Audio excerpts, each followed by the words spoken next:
O grande instrumento de gestão ambiental pública, no caso da cidade urbana industrial, que o licenciamento é um típico instrumento da industrialização, né? Ele que cria essa necessidade, né? Por causa dos efluentes, dos rejeitos, essa coisa toda. Então, o grande instrumento que a própria Política Nacional de Meio Ambiente de 81 criou não é o licenciamento, mas o que eles chamavam planejamento ambiental, que hoje foi ressignificado no nome para zonamento econômico ecológico. Por quê? Porque o planejamento ambiental ou zoneamento, ele pensa o território e não o empreendimento. Ele pensa a bacia e não aquela região que você vai fazer o barramento para fazer a hidrelétrica. Então, o que acontece? O planejamento ou zoneamento, dependendo do nome que a gente queira dar, ele daria uma visão do território, da bacia ou do bioma, enfim. Então ele definiria, vamos dizer assim, o que pode e o que não pode em determinado lugar de acordo com as características. E aí ele diria que socioambientais, não só ambientais estrito sensu, porque tem gente, é território. Território tem gente, tem relações sociais, tem tradição, tem populações tradicionais. Então, o zoneamento seria o grande instrumento. Mas você não conseguiu implementar no Brasil isso, porque isso daria uma visibilidade e uma maior probabilidade de controle social. E esse é o nosso problema. Por exemplo, os planos diretores as populações não conhecem do município, que seria o zoneamento do território municipal, né? E a resistência é tão forte a isso que o primeiro grande instrumento o primeiro exercício foi a lei do gerenciamento costeiro, que determinaria esse planejamento ambiental na costa, feito durante o regime militar e não conseguiu se implantar. Porque os estados não criaram as legislações estaduais, a partir de muito estudo, muitas propostas. Por quê? Porque isso entrava em conflito com interesses econômicos numa costa muito valorizada sob o ponto de vista turístico, paisagístico e com recursos como petróleo, né? Agora. Então você nunca teve isso. Então ficou o licenciamento.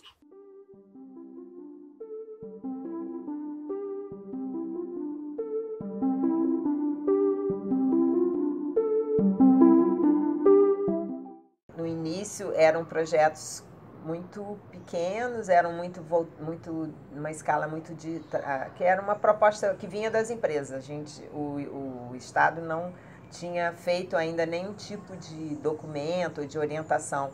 Então, a empresa que propunha. Quando a gente chegou no licenciamento, eram projetos com escolas, eram formais, não se falava dos impactos da indústria, né? Não se trabalhava dentro das premissas que depois a gente foi adotando. Então, a primeira coisa foi fazer um contato com a Coordenação Geral de Educação Ambiental, que é em Brasília, do professor Quintas, para começar a discutir que tipo de projetos que a gente poderia propor para a área do petróleo, do licenciamento de petróleo. Então começam os movimentos com o licenciamento. Aí veio a Mônica Serrão, que já tinha feito o curso muito antes com a gente lá, que ela já vinha da educação. Ela faz concurso para o IBAMA e vem aqui para o Rio de Janeiro, que é lá do Rio.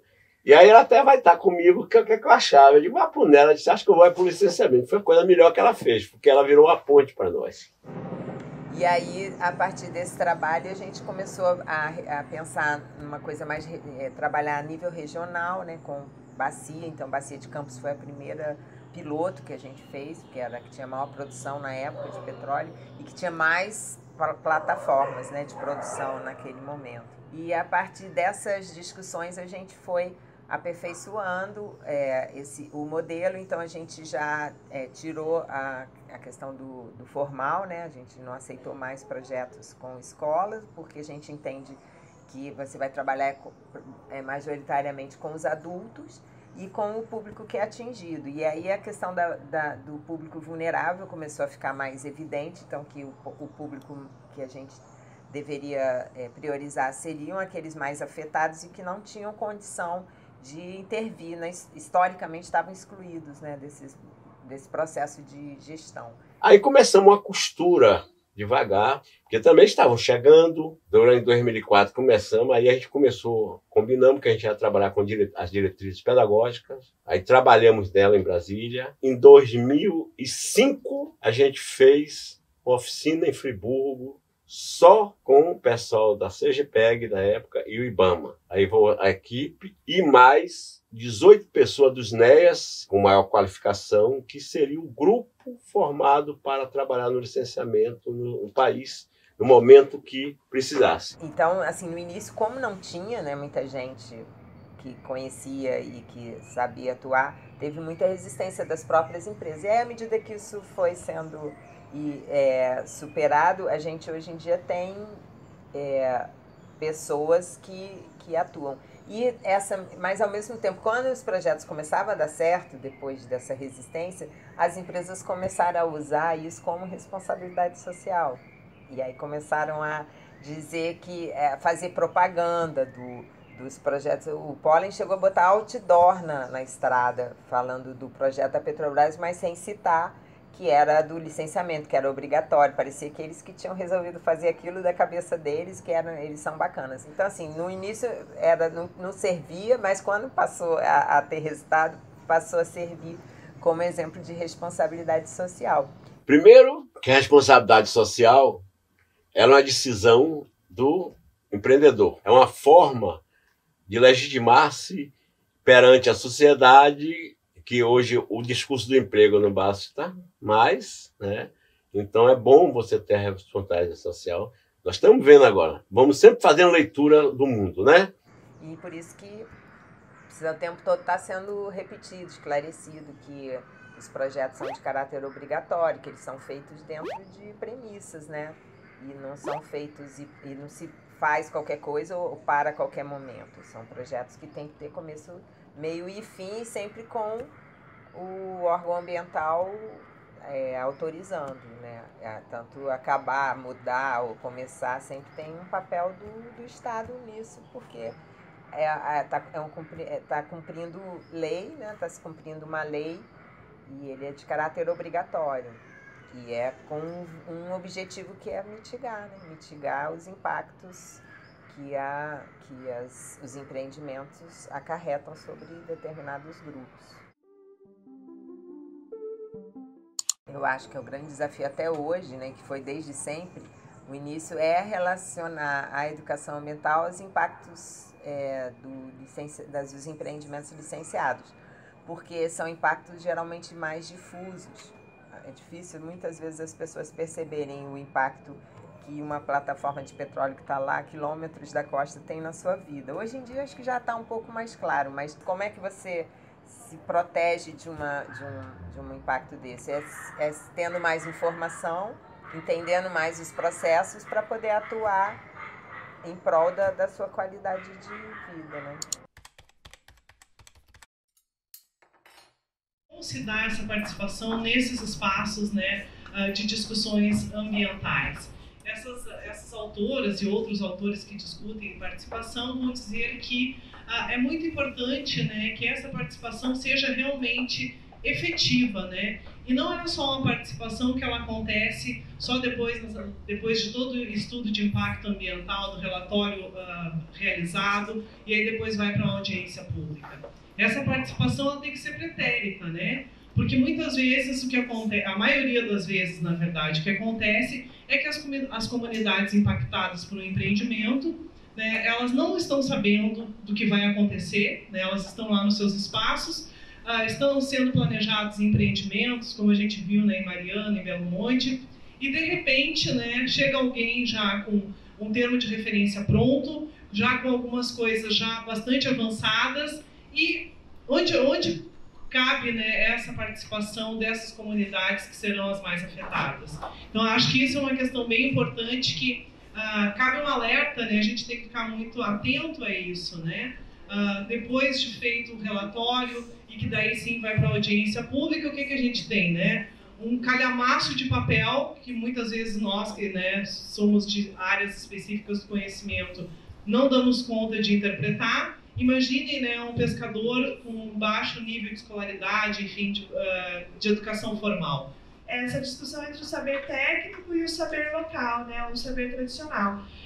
Na verdade, todo o processo legal, né, da legislação, seja principalmente ambiental, né, mas seja as outras áreas também, ela faz uso necessariamente do que a gente chama de saber perito, que são as áreas de conhecimento específicas que atuam naquela temática.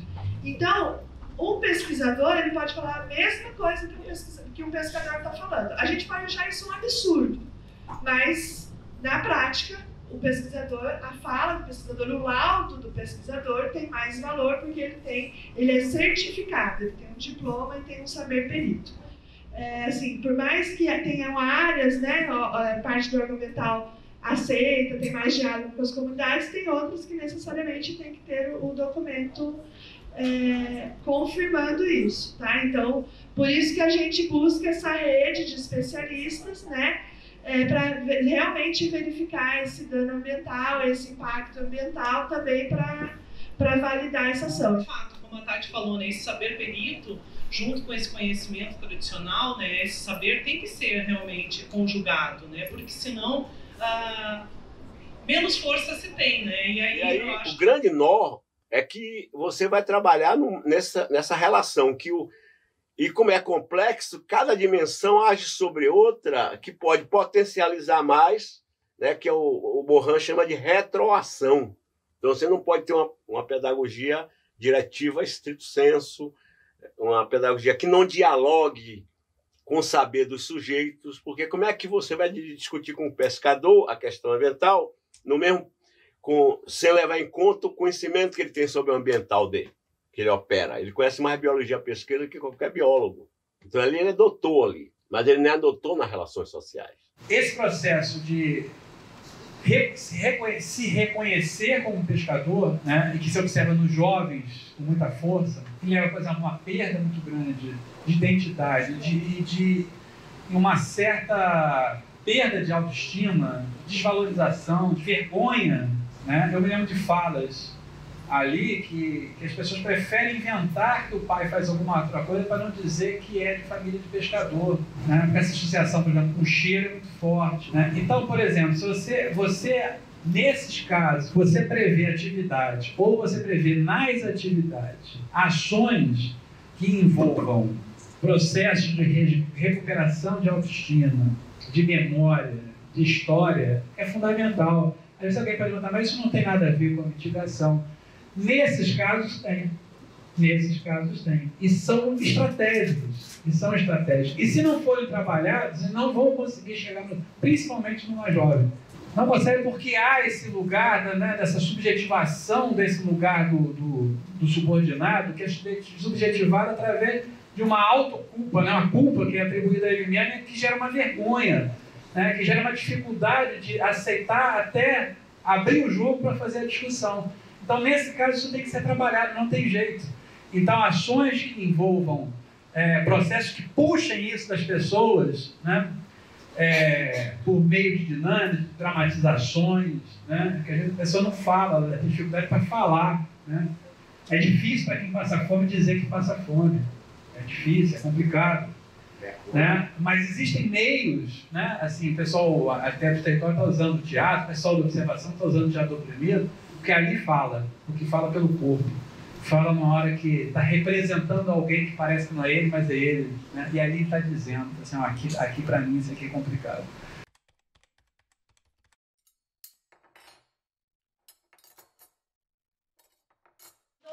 Vocês não querem aproveitar? Vocês estão sabendo que a ZEM ganhou uma nova concessão? Que em breve isso aqui vai ser municipalizado e vocês vão perder tudo? Não sabendo nada disso não, hein? Se isso acontecer, vai ficar difícil pra gente que trabalha na terra. Procurem saber. Procurem saber que é verdade. Mas, como eu já havia falado, eu já andei muito por aqui, estou precisando de um pedacinho de chão. Vocês não querem aproveitar a oportunidade de vender esse pedacinho de chão pra mim? Olha a mulher só. pensar que a gente é roceira, é burra. Olha só. Balance, balance, balança.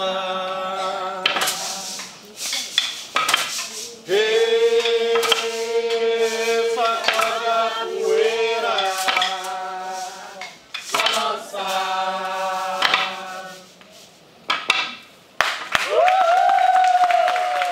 teatro de oprimido nos ensinou isso. Sair do ostracismo, procurar sua carteira, procurar seus direitos. Como? Porque a mulher sempre foi muito oprimida. Não tem que ter melhor participação e teatro do oprimido do que a mulher que sempre foi oprimida, ainda mais mulher pescadora. Quando eu comecei a ir a projeto de educação ambiental, eu vou falar para vocês vão rir, porque tipo que eu fui meio forçada. Eu não queria estar participando, entendeu? Eu acho que eu era só aquele pescador que ficava ali no banco mesmo conversando, jogando conversa fiada e não queria estar adquirindo conhecimento. Eu vejo a importância muito grande, a gente consegue ver que a melhoria muito grande a partir do momento que a gente vai buscar conhecimento, buscar sabedoria e muitas vezes buscar até o nosso direito, que nós aqui ficamos muito presos e não sabemos. Quando falo assim, cada um que está aqui é uma liderança local, porque você está participando, está ativo e tal. E aí eu me senti importante naquele dia para frente. Então aquele espaço passou a ser importante para mim. Aí a gente resolveu aprender o quê? Tem que começar a soltar o que você tem, o que você pode passar para o mundo, o que você pode passar com palavras, com gestos e até mesmo com o simples eu pegar do marisco e mostrar para a câmera, eu já estou saindo da opressão. Eu estou mostrando a minha profissão, eu pego o meu marisco, o cesto de marisco e mostro para a câmera, quer dizer, eu já estou desenvolvendo uma coisa que o Teó me ensinou. A sair da invisibilidade. Essa é a minha profissão, ó. Marisqueira. Tá? O que a gente aposta é como, justamente por ser uma proposta da educação na gestão ambiental, é justamente proporcionar que as pessoas mais organizadas elas possam atuar na gestão ambiental do seu território, seja para o petróleo, seja para o turismo, seja para o que vier, para ela entender essas relações. Então, participar dos conselhos, né? Então, o que a gente vê hoje em dia, os PEAs se articulando e participando de vários conselhos, comitês de bacia, indo para audiências públicas muito mais qualificados, entendendo o que vai se passar, quais são os impactos. Então, isso a gente acredita que é uma mitigação no caso da educação ambiental, porque o que se promove é mais organização social e, por consequência, mais controle social.